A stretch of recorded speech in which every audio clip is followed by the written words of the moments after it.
What's it mean to live a life by default versus living a life by design? So by default, you're going through the motions. There's no discipline. There's no structure. It's the same old thing. You're not trying to get better, okay? By design, that means you're leading by your core values. You have discipline. You have structure. You have self-control, okay? You're trying to get better every single day and move the needle a little bit forward in your business, in your life, in your relationships to get better and eventually conquer those goals you're after, okay? That's exactly what Eric and I are talking about in this episode. Here we go.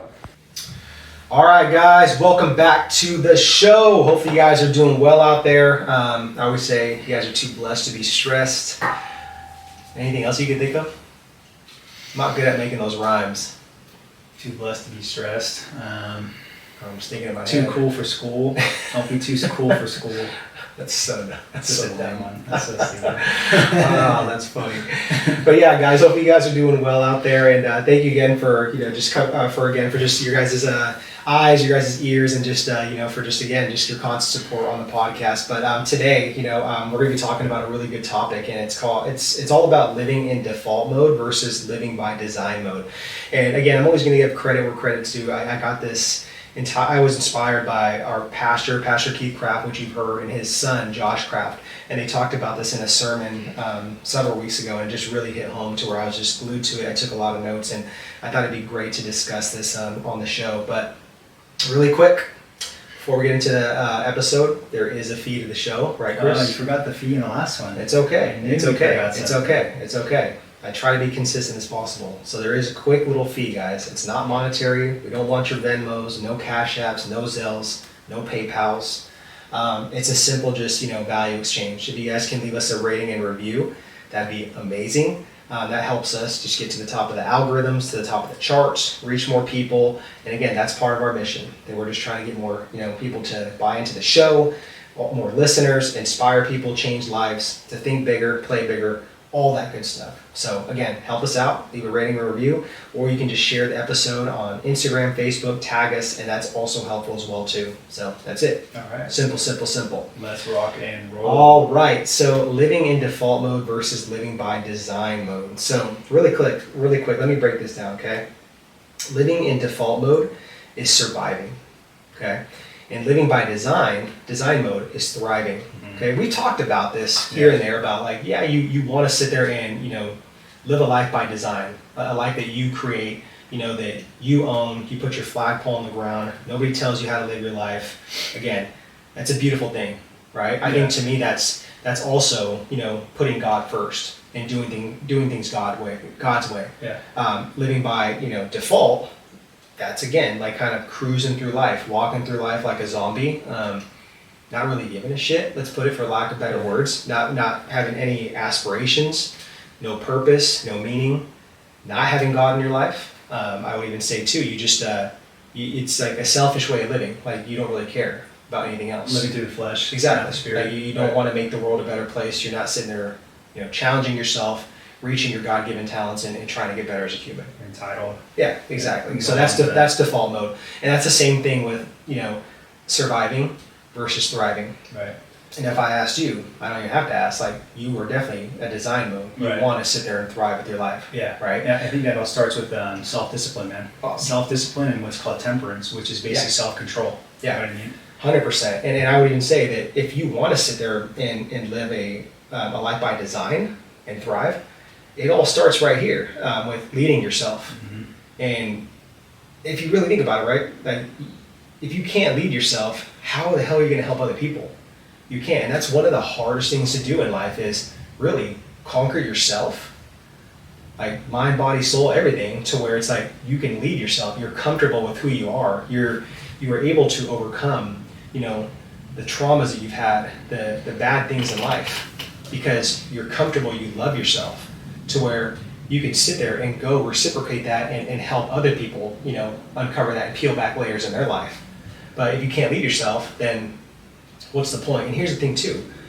A lot of people ask God to fix their problems. Mm-hmm. And I was like this too. a long time ago.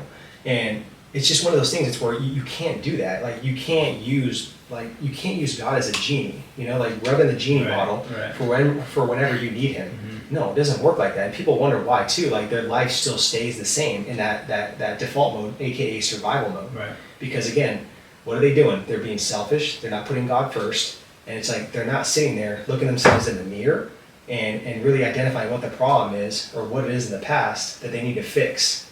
And again, to me, just it all starts with lead yourself. Yeah, but it's also because people don't want to put the work in. Yeah, It takes every 100%. single day. You know what I mean? Yeah. I mean, that's the thing. You have to sit there and like understand how much work it takes to be able to achieve like that personal excellence, right? And to be able to live a life by, design, right? Instead of default. It's not just something that's given to you. It's not something that's going to be just like handed to you on a silver platter, right? Or you're just going to be destined with or gifted with. No, everybody has to put the work in to live a life by design, right? That starts with your physical fitness, right? Because again, your health is basically your wealth, right? That's the main pillar that you need to sit there and have is your physical fitness. Mm-hmm. And there's something about physical fitness, right, that will carry over to the mindset you would Sure. say too, right? Sure. To where it's just like when you're in shape, man, and you're hitting the gym, you're getting those endorphins going, you're seeing the body compositional changes, you're eating better, right? Your confidence increases, your certainty increases, your belief increases. It has a carryover effect to like your relationships, has a carryover effect to like, making money or work. It just has so many carryover effects, right? It starts there, in my opinion, is your physical fitness, right? After that, it's like people don't want to put the work in too, though, with like, time management, right? Or we can say time ownership, right? They don't want to put the work in to get closer to God and read the word, right? They don't want to get close or put the work in to, improve their relationships, like insert date nights, right? And be able to do simple things like cook their wife dinner or cook their husband dinner or have flowers or something like that, right? Yeah. It all depends what we're talking here. But at the end of the day, people just don't want to put the work in. No. That's what it is. And that's No. where the discipline comes in and literally the self-control. Being able to put these little tiny things brick by brick every single day to have that compound effect, and that's going to lead a life to living by design, not default. I mean, I can't agree more. I can't agree more. I mean, you're spot on with that. And just to stay on the physical, on the fitness analogy, right? Let's take, for example, when someone starts off like working out. I mean, think about it, man. Like we started there once. We used to work with several clients that would start their physical fitness journeys, Yeah. and their expectations are so high to where they're living a sedentary lifestyle. They have all these like pre-existing issues with like mobility, could be diseases, metabolic diseases, things like that. But they want to sit there and be on that level 10 and perform like athletes and just other people that have had tons of experience and have put in the work, like you said, and bought into the lifestyle of it. So it's like you look at people that get started with like physical fitness, they're like, man, like they go get a workout in, they're like, I'm so sore, like I don't know if I could do this the next day. I don't know if I could keep going. And again, that's a form of like survival. It's a default thinking mode. Yeah. And that's their way of thinking. And that's where it starts too. And we'll get into this on the next one. It is more about this stems from all your thinking. So, someone that is like starting physical fitness and just making those excuses like, I went to the gym but I'm so sore, I can't keep doing this, or like today I can't go to the gym because there's time and stuff. It's just, again, it's the way people are thinking. They think that it's almost an entitled mindset to where they think that they go to the gym a couple times, that their body shouldn't be sore, that they should sit there and be able to recover that fast and just, again, get these massive, drastic changes. Yeah. And it's like anything else. I could use business as a concept. I could use relationships, anything, right? Like wealth, anything. Yeah. Because people are conditioned by the way they think. They think that they're owed something, right? Like, if you're in that design, type of thinking where you want to thrive, you understand, your thinking understands that, again, it starts with your thoughts, your attitudes, and actions, but you understand that you're going to have to put the work in, and it's not going to be easy. Yeah. But again, you're designing the life, so you're bought in. All right, just give me 1 second. We'll get back to the training. Okay. Now look, if you are looking to enhance your content, if you're looking to really build what we call a content machine, okay, we have this awesome worksheet for you. So just check out the link below and you guys can download this awesome worksheet where there's like 3 or 4 different type of like exercises in there. You guys can really roll out some brand new content for your guys' online audience, your guys' brand, your offer. Okay. Now back to the training. Yeah, and this is not to go on a tangent on like politics or some shit like that, but like basically this is why some people are like they're okay with having like this kind of form of communism that's trying to come into like, the world right now in the States. Yeah. Is because it's an even level playing field. You know what I mean? There's no personal excellence, right? There's no skill stacking that you have to do and put in the work, right? Everybody has like an even kind of playing field, right? And that's what's scary about it, because that's going to be a world of basically survival, right? Mm-hmm. It's not going to be thriving, in design mode, So just something to tell you guys. I'm not going to go on a tangent on this, but be careful, because that's kind of where things are kind of somewhat heading if we don't wake up, if we don't stand up for ourselves. Because a lot of people in the world, whether you believe it or not, want that type of like world where it's an even playing field, because they don't have the discipline, they don't have the temperance, they don't have the resilience, the mental fortitude to keep getting better day by day and putting in the It's all work. messed up. Exactly. Yeah. And again, it's not to bash people like that. It's not. I'm not trying to do that. I know you're not trying to do that. It's just to cause more awareness. Because again, man, like we were all brought up into different thinking patterns and belief systems. Mm-hmm. You know, we really were. Some good, some bad. And the school system didn't help. Our environments didn't help. I mean, you have to really look back at all that stuff. You have to do the work and think about where did this all start from? Where did my thinking and habits and everything, come from? Right. And once you do, it's eye-opening, but you can change it. That's the thing. People don't get that they can change that thinking and the beliefs. They just don't want to. Mm-hmm. So again, let's shift gears on this and go into ways that you can start living by a design mode and start thriving in your life instead of living in survival. Yeah. So the first thing is, again, stop listening to too many thought processes and opinions. And think about this, right? I mean, let's use social media, for example. Like how many people you think, dude, like literally are just on their phone all day long, on their lunch breaks, just their downtime, and they're just in consuming mode. Just consume, scroll, dopamine rush. Mm-hmm. And it's like you're listening to like 10 different people on 10 different topics. And it's just like you don't even have time to even like digest that and put it into your own words and like, how does this resonate with you? Why did this hit the way it did? How am I going to take action on this? If you really think about that, you can't do that. Mm-hmm. But that's what people are doing. They're thinking, they're listening to so many different people's opinions. And how do you know those people's, they're not all messed up. You don't know that. Just because they put on a perception and say, oh, I'm an expert on social media on this and that, like, come on, man, give me a break. Give me a break. Another thing is, stop crying about things you're thinking about in the wrong ways, right? If you think about this, right, like, let's put this in the context of starting a business, okay? You can't have that entitlement and think that just because you're going to start a business, that your business is going to take off. You can't. If you think like that, I'm sorry, but you're delusional.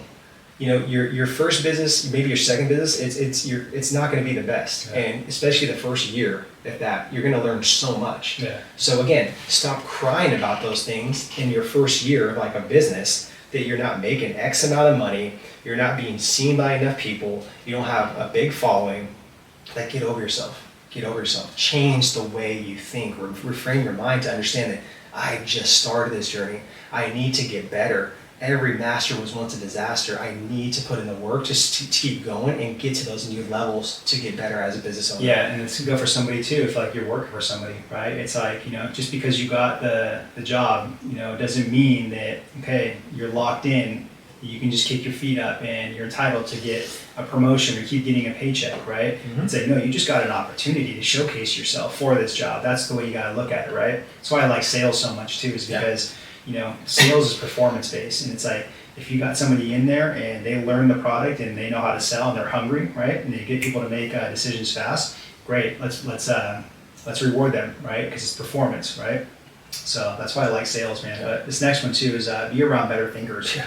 It's huge. I mean, this isn't something you guys have heard, before. You know what I mean? But you got to surround yourselves with better thinkers. So if you got to kick some people at the curb where it's like they're bringing you down, they're negative all the time, they're not trying to level up too. I mean, they're not trying to, reach personal excellence. And it's not rocket science, guys. It's not rocket science. Just slowly cut these people off over time. Yeah, it's like you are who you surround yourself eventually with, and I get it. It's hard, guys, but you got to be around better thinkers and bigger thinkers. And then I want you guys to think about this question. Okay, it's a really good question, right? Kind of carrying on, just going off of that last statement. Who's helping you think better about your thinking of what you're thinking about? So I'll repeat that. Who's helping you think better about what you're thinking about? Okay, and it's a deep question, and it goes back to being around better thinkers. Mm-hmm. But start with who's around you right now.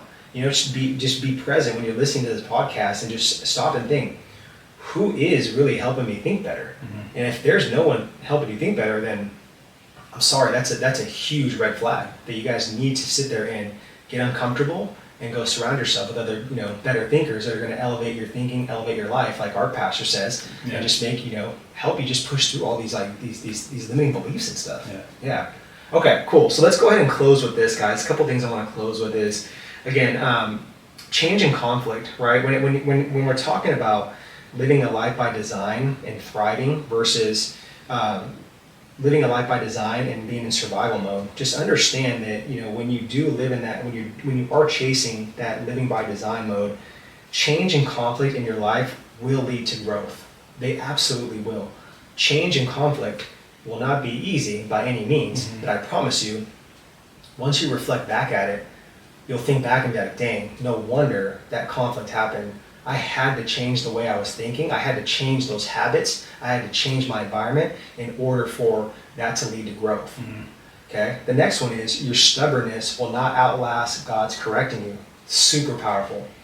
Guys, if you're a faith believer like us, God's always going to correct you guys. He's always going to correct you, and he knows you inside out. He knows us better than we know each other. And that's what's crazy when sometimes people tell me that they think they know what's best, and so I'm like, nah, God knows best. And if you think about this, we go through so many different seasons of life, right? Adverse seasons that God puts us through.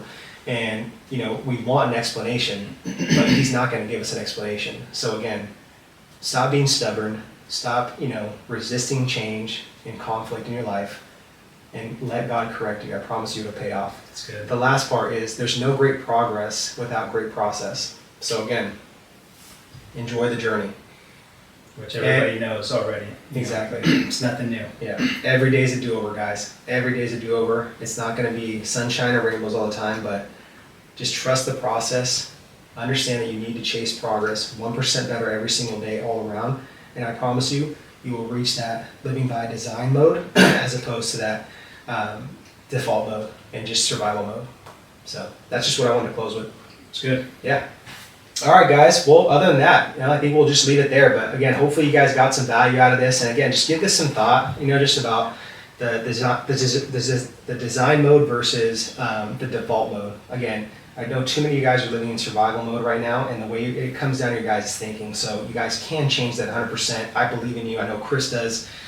It's doable, guys. Okay. So hopefully this episode helped. But again, thank you again for your guys' time, your guys' ears, your eyeballs, and we'll catch you on the next episode. All right, hopefully you got 1 or 2 nuggets out of that conversation that Eric and I had about living your life by design instead of living it by default like everybody else. Okay, now that you have this, kind of template and structure on living your life by design, check out this video and this interview we did with Bedros Keuilian. He talks about, how to man up, how to move the needle forward in your business, in your life, and also too, how to not be mediocre. So check this interview we did with him.